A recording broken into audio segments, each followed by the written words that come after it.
What's going on, everybody? Welcome back to another episode of Bischoff and Brown right here on the Detroit Lions podcast.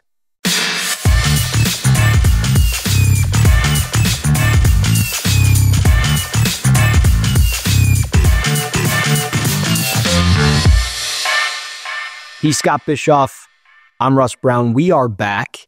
Talked a lot about all kinds of stuff last week. We talked Myles Garrett. We talked quarterbacks. We talked some defensive linemen. We're going to jump back into the defensive linemen for the 2025 NFL draft and how it fits for the Lions and what the board could potentially look like at pick 28, because we know that's what everybody wants to talk about.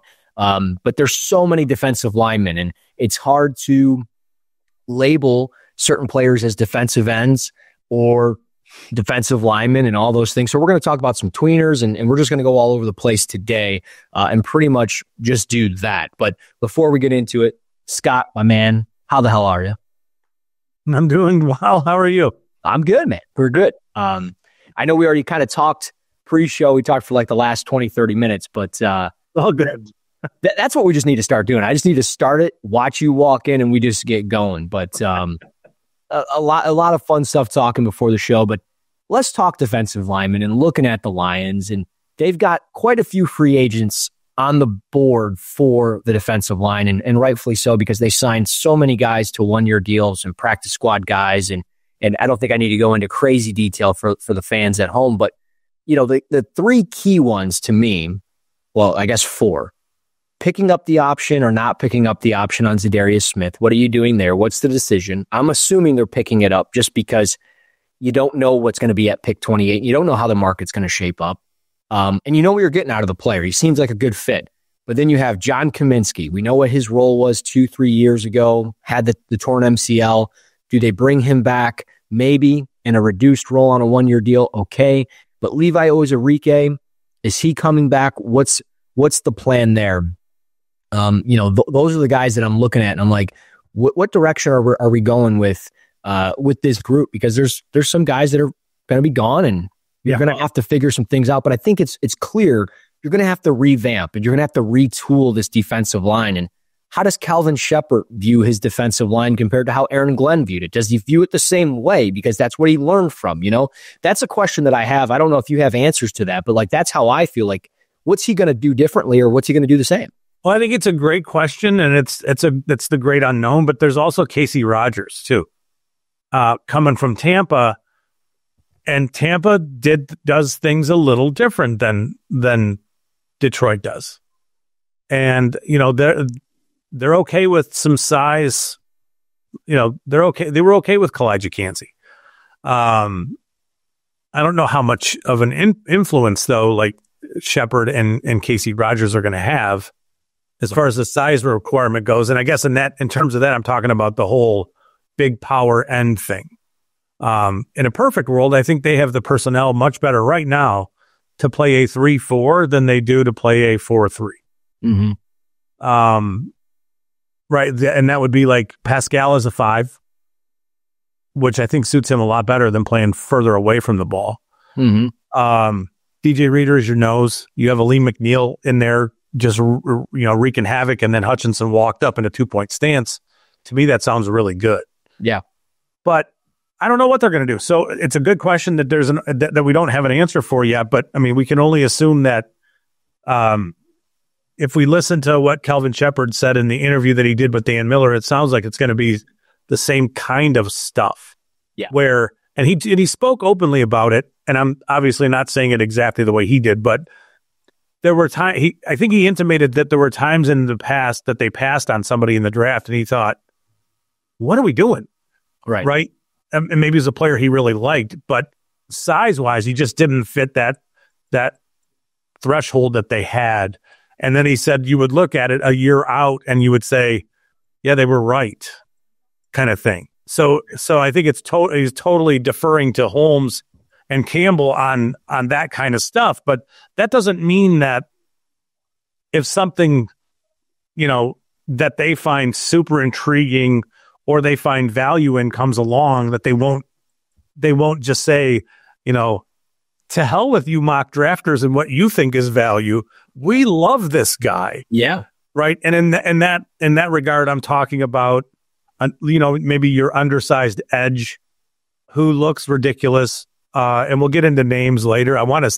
There's two names that you're going to find it hard to believe that there's two guys I love who don't fit the Lions at all. Go ahead and say their names. That's fine. It's Donovan Iziraku from Boston College and Josiah Stewart from Michigan. Yeah. And I think if you're looking to find leverage, one of the real easy ways to find leverage is in shorter, thicker guys. Pause. Yeah. That's what she said. So, Iziraku's going to be like 6'1" and in the 250 range. He's plenty big enough. It's just he's short. But when you watch him rush with his hands, with how good his hands are, and specifically the kind of moves that he has, and then you look at the bend at the top of the rush, it's like this guy's different than almost anybody else in the class. Right. It's just, is he going to get rejected by some teams because he's 6'1" instead of 6'4"? Yeah. Rumors are he's got like 34 plus inch arms. So that negates any of the length concerns. Yep. He's just short, right? Right. Josiah Stewart he might have the best bull rush in the entire draft because he again is 6'1" and he's almost 250 pounds. Yeah. Those guys are under offensive linemen's pads instantly. Yep. And then you think, all right, he's got incredible hands. He's super well coached. He knows what he's doing. He's got a good pass rush plan. All that stuff. Plus, you can drop him off the ball and play him in coverage, and he's good there. You're not going to do that with Iziraku. You're not. He's going to have to be, pass rush guy. Not a down defensive end, but definitely a player that you're going to play as a defensive end. You're not dropping him off the ball. But with Stewart, he would fill that Sam linebacker role that they tried with Barnes, and he would do it at a very, very high level. Yeah. The problem is that if there's a requirement for size to play on the edge, the Lions might flunk both those guys. I mean, they took Barnes to play the Sam position. I would think that they would really like Josiah Stewart. Yeah. But they took Barnes in like round 4 or 5. Yeah. Yeah. So they may not value Stewart where he's going to end up going, which is, my guess is somewhere between where they pick in round 2 and where they pick in round, where they pick in round 1 and where they pick in round 2. So he would require a move, but I don't know. Well, and I don't think you're off base for feeling like they could be potential fits or that they would be just home run picks or just good picks here. They don't have to be home runs or grand slams or slam dunks. They could be an easy double, an easy single. It's just simply they need a threat off the edge because they don't really have anything outside of Hutchinson. Like we've seen that. Yeah. Zadarius Smith might be back, but there are some limitations there. There are flashes and there's just times where he disappears in the game. And I'd love to draft one to develop a touch behind him and let him take, reps in 2025, in the 2025 season. Yeah. But you have somebody behind him who's fully capable who might surpass him very, very quickly. Who knows? Yeah. But those are legit pass rushers. These guys are like, those guys have chops, man. Well, what always hurts the Lions, right? Like 2nd and long, they can't get to the quarterback. 3rd and long, they can't get to the quarterback. Yeah. Yeah. Aiden Hutchinson's facing 2 or 3 blockers and everybody else one-on-one, but they can't get by because they're not working their hands, and it's just not their style of play. You're talking about power rushers and interior defensive linemen.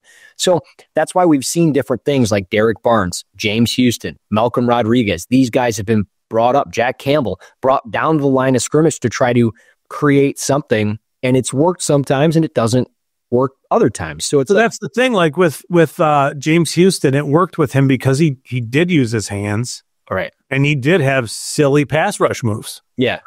Until he snapped his leg in a, whatever that was in kick coverage, which I get. I mean, you got to play and if you're James Houston, you got to play special teams and all that stuff. But I mean, that dude he wreaked havoc. Yeah. Over the back half of his rookie season. Yeah. And it's because he did have some of those elite tools. You know what I mean? Like he had great hands. Yeah. He had great pass rush moves. He just did. Plus he was short And that's hard think about a dude who's 6'5", who has to block somebody who can, in some ways, run under your kitchen table kind of thing. I know I'm just metaphorically, and nobody can do that, but you're taking a 6'5" tackle and forcing him to bend at his waist and reach down for you. And when a tackle does that, he has no power, none. And once you get under him and you get his shoulders turned, it's over. Yeah. And these shorter guys who can bend like that, I just think they win at a rate that is, we don't talk about it enough, where there's a natural advantage for the shorter players, but they got to have enough arm length to be able to disengage against the run. Otherwise, they're just going to get washed out. Yep. Right. Or just engulfed kind of thing. So you have to be able to play the run too. So those two guys can do that. But, I also understand that it's not even combine time yet. And the Lions do have types. Yeah. They love the big power types. And I don't know if I want to use this as just like a word of caution for everybody, but I think we're all going to be bummed when pick 28 rolls around and you look at what's left on the board at the edge position and you think, no value in taking that guy. If you could go back to pick 36, I would love that guy there, or 34 or whatever. I think that's kind of what I would anticipate coming up. That's also why I talked about Shamar Stewart the way I did last week. Yeah. Like I was pregnant with his kid. Like lighten up. But right. He is the one player in this draft where you'd say for the Lions, like absolutely, please. And when you look at what might be there at 28, there's a whole bunch of, does this guy fit? Is he a tweener? There are questions around a lot of things with all of what's left at pick 28. So, that's where I am with it. But I could be talked into, it's pick 28. So it's not like it's pick 2 and it's Hutchinson that falls to you and you think, okay, that's awesome. Yeah. So no, I know. And that's where I'm at with this, whole class with defensive linemen, because there's 42 going to the combine. And last year there was 24, 25 or whatever it is. So, the number's almost doubled, and it's like, there's a lot of guys. Like there's a lot of players to talk about and a lot of players to kind of sort through. And as we talked about before the show, and just kind of as we were talking about here, like there's not really a lot of true edge rushers or pass rushers. There's a lot of power rushers and tweeners and guys that have versatility and can do a lot of different things. And I think that's where I struggle the most for myself personally in sorting my big board of like, is Jared Ivey truly going to play as a defensive end role, or is he going to be more of like that 4-eye, 3-tech, interior defensive lineman on the early downs and then a 5-tech on passing downs, So these guys are going to mix and match in a variety of ways. And that's kind of good for the Lions because that's what they do with certain players from time to time. So it's going to be interesting how the board kind of comes together for Detroit and really for everybody collectively when we talk about these players. One player I wanted to talk about that I wrote about today, Elijah Roberts out of SMU. It's funny, like I had no intentions of watching this kid last night. I wasn't even watching him. I was watching Savion Williams, the wide receiver from TCU. And I'm like through play 65 or whatever I'm at in the middle of the game film. And I'm watching and I'm like, who's this number 5 guy for SMU? He just keeps popping. So I get rid of the side angle and I watch from the broadcast angle and I'm watching, or from the back of the end zone, and I'm watching and I'm like, I got to watch it. I got to start this game over. So I restart the game and I fell down this rabbit hole of watching 4 games from last night to this morning. And I'm like, this Elijah Roberts kid really fits what the Lions are looking for. Now, again, this is probably not somebody that's going to be a top 10 pick or be a pick at 28. But as we just look at depth and like giving the Lions option to where they can really spread the board and maybe take the best player available at pick 28 that isn't a quarterback or running back, maybe you take a receiver, maybe you take an offensive lineman. Maybe you're taking a corner there. Maybe you're taking, a defensive tackle, whatever.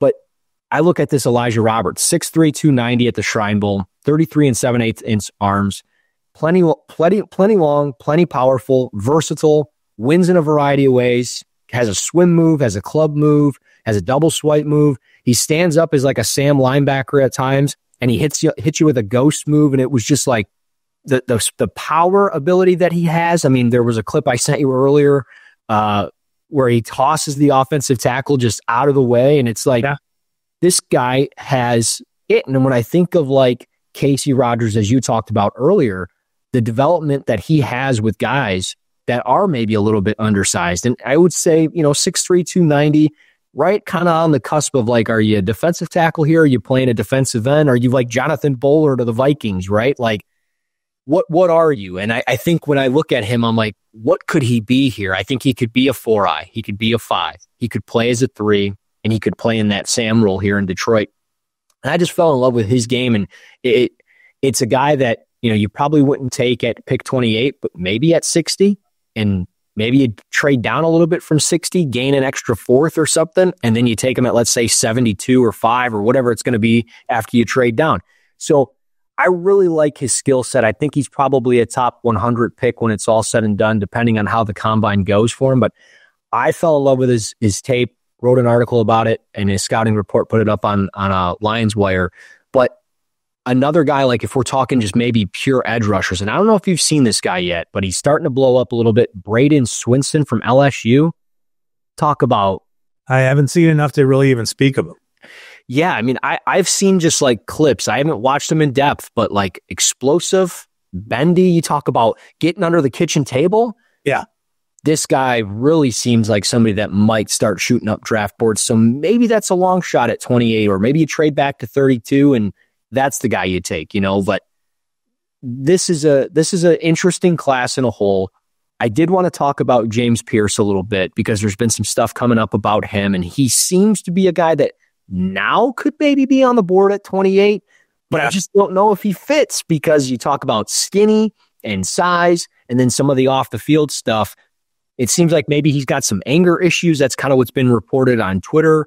So it's kind of like, what are you getting, a loose cannon? Is that good for your defense? Is that bad for your defense? But most importantly, your locker room, what does it do? But ultimately, where are you with James Pierce, the player, as you evaluate tape? So that's the thing with, so the Pierce off the field stuff is like, it's always hard because, I don't know where you're at with the whole thing, but you hear stuff, and I've already heard stuff like this draft season about some of these prospects, and it's like, I don't want to, like, hey, you should probably tweet this about this player kind of thing, and it's like, I don't want to do that, right? I don't want to. It's kind of gross. Mm-hmm. And I'm not saying I haven't done some of that stuff in the past. So all of you now checking shit that I did 15 years ago, knock it off. Right.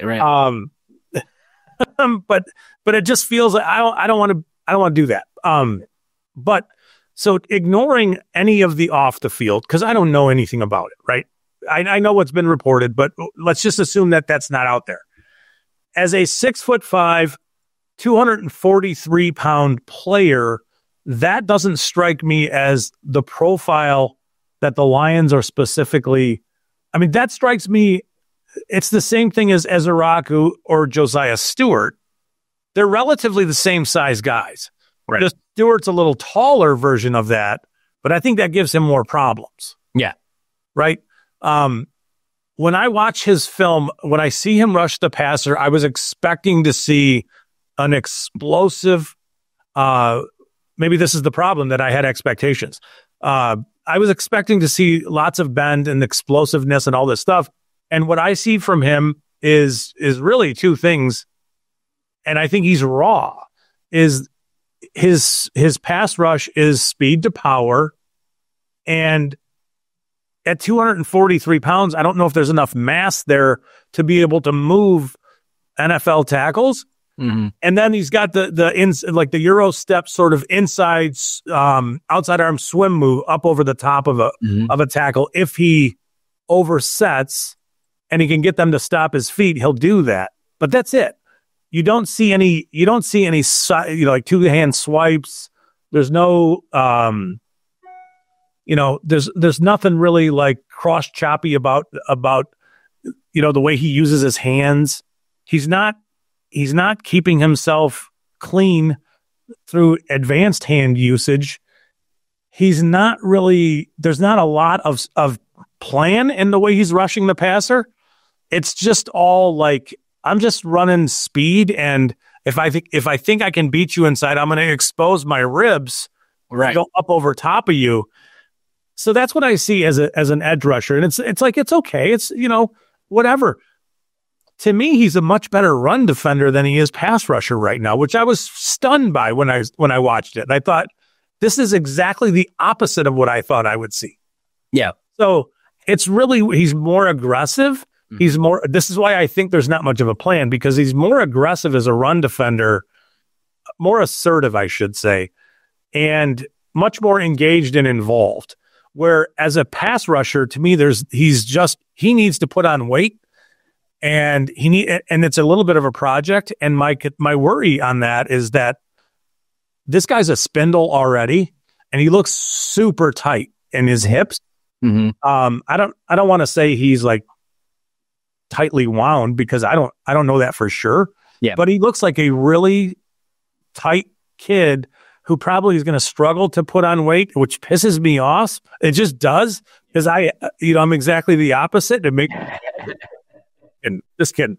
No, I think that his issues are going to be, can he get enough mass on that frame to hold up, at the NFL level, and to be able to do the things he wants to do as a pass rusher. And I don't think he's going to be able to do that. I don't know for sure, but if I were to gamble on it, that's the side I'd be on, is that he's just too upright and linear and skinny. And in order to play at a high level, he'd have to be in the 260 range. Yeah. And I don't know if he's going to get there, and hold up with the limited bend. Like, I don't know if have you seen him on even one time bend around the corner and show you like, wow, that guy can really flatten. No, I think there might have been some glimpses of it in 2023, but this past year there were flashes where it was like, okay, explosive first step. Yeah, was able to run right by that offensive tackle, but then you watch him, like when he is trying to turn the corner and bend, he like almost like loses his footing, maybe almost a little bit too much, or he just isn't able to really turn and flatten, and he just kind of gets kicked out. And yeah, exactly. And I think he's a straight line speed guy. Yeah. Where, like, think about like the 3-cone drills that some of these guys are going to do. My guess is he's not going to do it, because he's going to really suck at it. Yeah. That's not going to be his test. But he may run a super fast 10-yard split, and he might run a pretty damn fast 40. Right. But you don't see him really flatten and reduce the amount of area for him to cover, because I don't think he has much bend. And I think he's just got really tight hips. Yeah. And he just struggles to turn kind of stuff. I am curious I'm curious what he weighs at the combine. Like if he gets in there at like 250, 255, I'd feel probably a little bit different.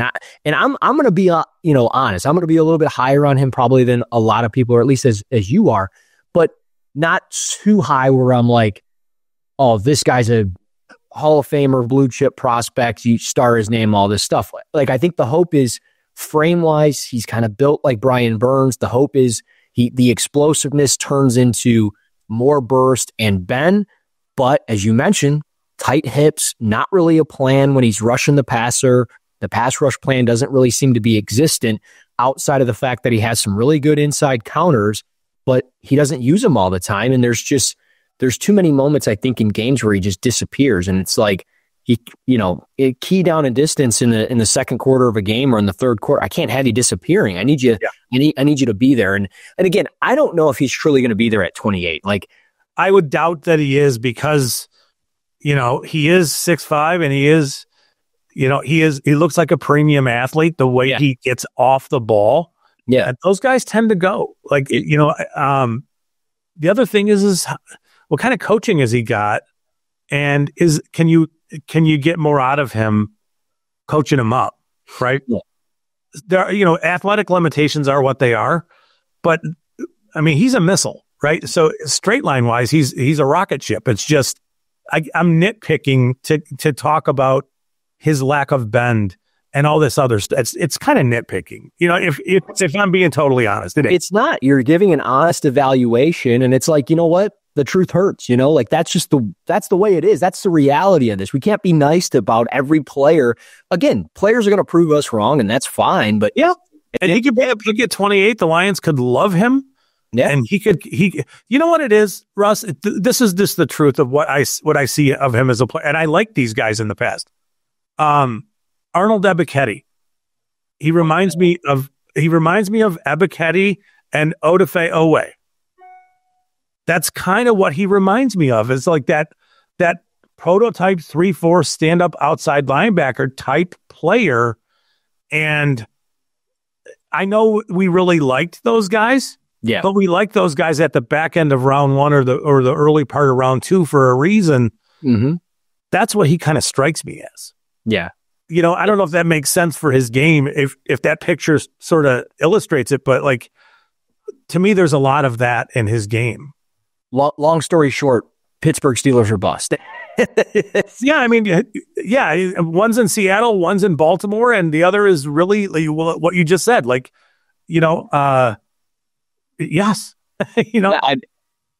don't know. I mean, it's going to be really interesting with him because he was a guy that was getting like top 5 buzz going into the year, and it's really kind of disappeared. And now you look at like national media mock drafts, and he's not even listed in the first round. So it's like there's definitely something behind the scenes that's starting to get uncovered. And I know in 2023 he got arrested. He didn't get charged with anything, but he didn't have a valid driver's license. He resisted arrest and wasn't obeying the police officers and stuff. He was speeding. He was going like 65 and a 30, and he was not doing what he was supposed to be doing. So it's like, if maybe there's more to the story there. So obviously we'll see what happens. 2 other players I did want to bring up. I know we're kind of getting close to the mark, but Derek Harmon, Walter Nolan, these are guys that we don't know if they're going to be there. We both have kind of agreed off the show that we don't think they're going to be there. But if you think of like the size and the thresholds that we're talking about with height and weight and arm length and versatility and how they play, Walter Nolan, Derek Harmon, both of these guys really fit what the Lions are potentially looking for, because they could play in a variety of spots, and it kind of gives them insurance with Aleem McNeil coming back from the torn ACL, DJ Reader on the last year of his deal, and I would have to assume probably will be done after this year in Detroit. So it's like, okay, you get a guy that you can develop and really play early in the year, maybe play later in the year and give you a push. I don't know, who is the better fit of the two. I think they're kind of similar in a sense. It really feels like Walter Nolan's starting to gain steam and probably going to end up being like a top 25 pick rather than, just be a back end first rounder. But do you have a preference to either one of those guys that you like or dislike? I think Nolan's going to be a higher pick. Mm-hmm. And it's simply because of the first step stuff. He looks like, again, it's Ole Miss, and it's like, well, it's like you were saying earlier in the show, right? Or earlier before we got on, like, yeah, talking about Jared Ivey. Yeah. The roles and responsibilities that they have, like, and that's one of my things with like James Pierce, which is why maybe I feel the way that I feel. The coaching at Tennessee, offense and defensively, is just kind of out there. Like, kind of looks like a free-for-all. You watch Dylan Sampson, some impressive runs here and there, but the blocking is god-awful. Whoever's their run game coordinator should be sent to the moon, because it seems like they're doing the Mike Leach thing, which is like, I'm not really concerned about developing dudes for the NFL. I want to win games in college, so. We're still winning only 10, but it is. Yeah. Nolan to me is a guy who I think is just he's gonna live in gaps because he's so quick. His first step is so quick. He's going to be really, really hard to block. What comes after him getting into a gap is a whole other story. Yeah. And if you can coach him up and get him to understand, when you get to this point, you've won. Keep running your feet kind of stuff. Like, I think you can get a lot there, but it's the whole planet theory thing. There's only so many guys as big as he is with that kind of first step quickness. It's just rare. So I think he will go earlier than Mike. I think he's going to be a top 15, top 20 player for sure. Harmon is really interesting. He transferred from Michigan State, went out to Oregon. He had to remake his body. And it's still he has a weird body. At 6'5", I realize that sounds unbelievable, me saying that shit. Like, just take a look in the mirror, he's 6'5" and he's 310 plus, but a lot of that is above his waist. He has kind of skinnier legs. Yeah. Is really, a thinner lower body.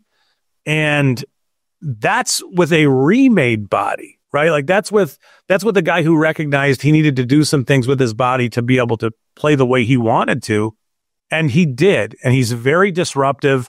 He can move. He's very heavy handed. He's all that stuff. If he's the pick at 28, because that's insurance and you need interior disruption while McNeil, I don't know that McNeil's going to be ready to go in week one. I think at this point in time, I would put a lot of money that he's going to go on PUP for 4 weeks or whatever it is. Yeah. Or Jeremiah or whatever we call it. Right. So you need playmaking and talent there. Harmon is one of the guys I think that makes a ton of sense in that scenario. He does. It's funny watching him play. He gives away where he's going with the way he lines up. Sometimes if his feet are real narrow, he's loading up his left foot and getting off with his right foot. Mm-hmm. And if his stance is a little wider, it's the opposite. And it's like, you got to fix that. And you can tell, like, is he going to be hitting you with a power rush here, or is he actually going to be looking to like set the table and work some type of move? And then you can and you mentioned like where he's positioned. There are times that he's angled a particular way, tilt it just a little bit, and you're like, oh, they're hitting a TE stunt right now. Like it's a line stunt coming, which is fine. It works for Detroit because they love running that stuff. Yeah. And if Calvin Shepard's doing anything like Aaron Glenn, you're going to see the blitzes and all that stuff that's going to come with it, with the line stunts, specifically with Casey Rogers. So I think it's going to be there. And maybe that's why Derek Harmon does make a lot of sense, because he can do what they've done in the past and what they look for in their defensive ends or defensive linemen. But it's like, to your point, there's some things that you got to tweak a little bit, and he's got to get stronger in his lower half. And I think the same with Walter Nolan, the same with Jared Ivey, with a couple different guys, but we are talking pick 28 too. So there, it's 28. So it's a little different, but the Ivey stuff is fascinating. It's a fascinating discussion in and around the things. And I don't have great answers for it yet, but I'm going to find out.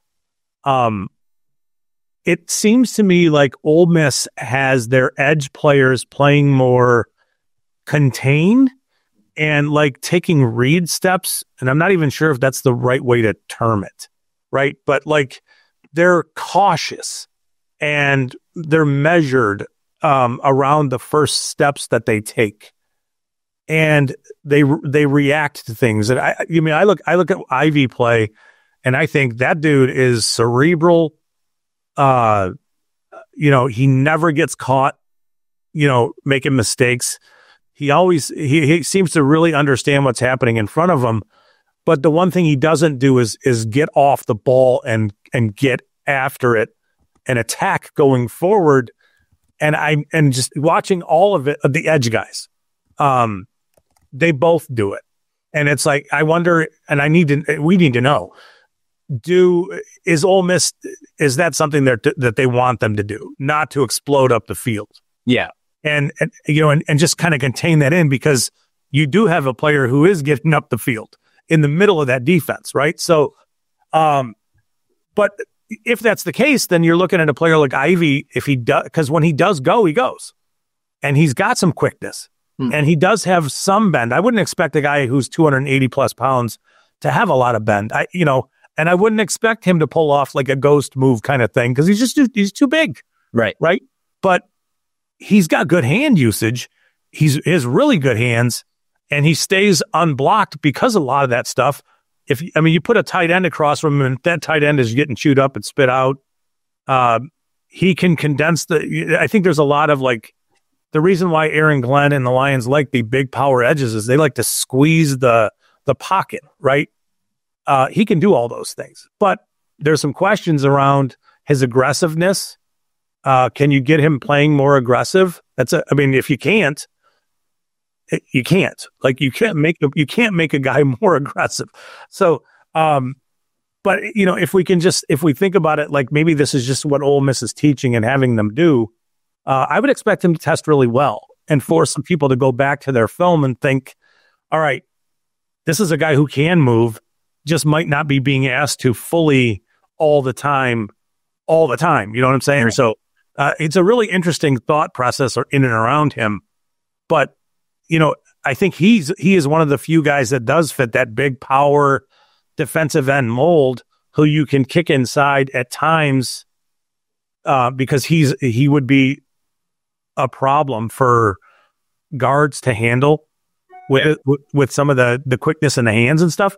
But if you were to pair, the Lions, they've shown us, I think in tell me if I'm wrong, but they double dipped in Holmes's first draft at D tackle with McNeil and Onwuzurike. I think Onwuzurike went first. And then they double dipped at corner last year. Mm-hmm. I don't remember them double dipping. Hutch, they did. Hutch and Pascal. They did with Hutch and Pascal. So I guess this is kind of a thing they do, huh? And they did Hutch, JMO, and then Pascal. So, yeah, and I think maybe Hutch and Pascal are different positions-ish, but they were both defensive ends coming into the NFL. Right. And so I could see them double dipping at the edge position again. Yeah. And it would make a ton of sense. If you go Ivy, and back that up with Josiah Stewart, you are cooking. Yeah. If that means you go a player like Izaraku and then you go like Nick Scorton, say with pick 60, who is a Pascal clone kind of player, I think that makes some sense too. But I could see them double dipping it and hitting that position twice. It's a really deep group. Yeah. It's just the caution, I guess we're putting out there is that there isn't necessarily going to be a super great solution when it comes to pick 28. And everybody needs to reconcile that pick 28 might not be an end or an edge player. Yeah. It might not be. Who knows? Right. So, yeah. And we got to talk about the defensive lineman. We're going to take one. There's no doubt about it. We're drafting one. I'd be stunned if we didn't draft a single defensive lineman in this draft.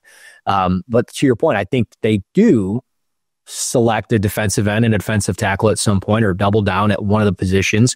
And we'll see how that goes. Another player to just kind of add to the list for people, Alfred Collins out of Texas. He was a guy that caught my eye quite a bit. I posted some stuff on him. 6'5", 320. Like just the size on some of these guys is ridiculous. Like we mentioned Harmon. We're talking Ivy. We're looking at Alfred Collins, who's a 3-tech at Texas. Should be like 6'3", 340, 6'5", 320. So these guys are getting bigger, stronger, faster. He really does a good job bull rushing. He's going to do a variety of things. And I'm glad you mentioned Scorton because I think at the end of the day, that's the guy that I continue to circle to. It's just like pick 28. Why do I feel like he's going to end up being there for them? Because you're going to see Pierce go. You're going to see Stewart go. I think Harmon could be gone. I think Nolan could be gone. Michael Williams will be long gone. Abdul Carter is going to be gone. Mason Graham's going to be gone. The list goes on.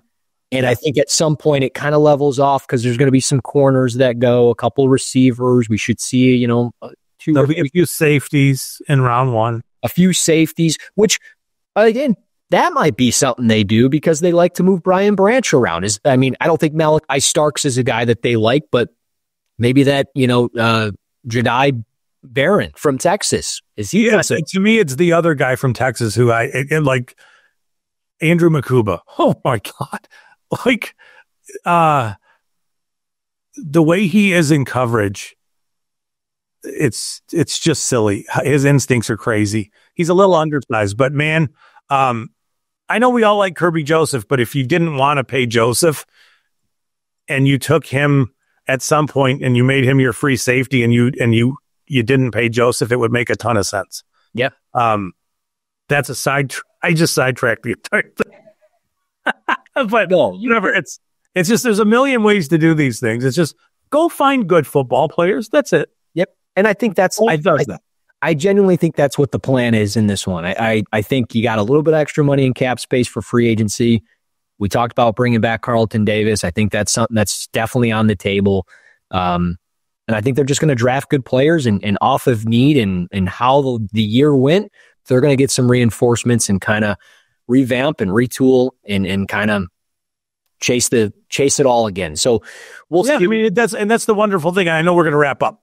So this is the last thing for me is that they're getting all these guys back, and the idea of drafting edge player who doesn't have to go on day one because Zadarius Smith is here is intriguing and good.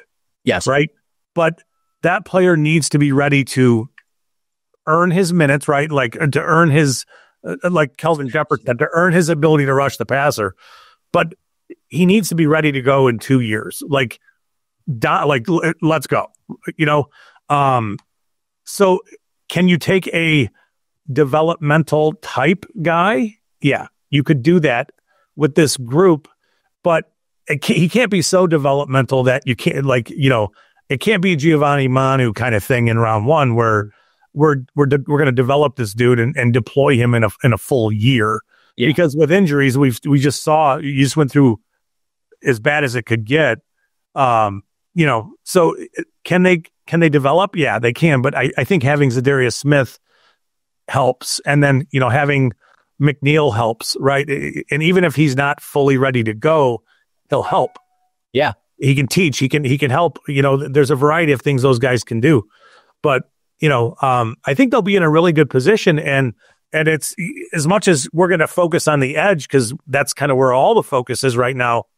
They're truly they're going to do it all changes in free agency and all that stuff anyway, but the best player available approach is what's going to happen. If somebody falls to them, we mentioned Jackson, the guard from, I should say the tackle, I guess, from Ohio State. Yeah, Donovan Jackson. Yeah. So if they have a top 12 grade on that guy and he's there at 28, they're not going to pass him up. No. Because they have needs at the edge. But you know what I mean? They're just not going to do that. Right. I wouldn't want them to do that. Take the best players. That's how they've gotten to this point. You took Brian Branch in round 2 because he was by far the best player available. Yeah. Right. Even though you had taken Kirby Joseph the year before. Yeah. And so, look you took Rakestraw in round 2 last year after taking Arnold in round 1. So look at what they did 2 years ago. Jahmyr Gibbs, Jack Campbell. Nobody saw that coming from a mile away. I didn't see it. You didn't see it. We don't predict any of it. We knew the year before or, 2 years before, whatever the case was, we knew Kayvon Thibodeau or Aiden Hutchinson were more than likely the pick at 2. They just made the most sense. Yep. This year, anything makes sense because they just need to continue to get better players. And find good football players, man. Yeah. And again, their board's going to be different from what the national media say, what we say. We have kind of a vision of what we think it's going to be. But at the end of the day, we know what their board is going to be way different from anything that, we all really think. And again, you got to let the board take shape. You got to let things happen. So we'll see how it goes. Next week is the combine, I believe. Starts next Thursday. Yeah, starts next week. So I'm all mixed up, but we'll be back next week. We'll talk. Maybe we'll do a little combine preview or something. And we could. Maybe we'll pick a player from each position group that we're excited to see and why. And it'll be a more fun one than anything else. But we'll have some fun with it next week. You know what you could do? you could tell people some prop bets for the combine. I could do that. They are not out yet, but we could do that. If we get to it early enough on a Tuesday or Wednesday next week, we can definitely carve that out for that portion of the show. And if we don't get to it, you guys can find us on Twitter or X at Russ NFL Draft, at Bischoff_Scott, and we'll talk some of those prop bets there.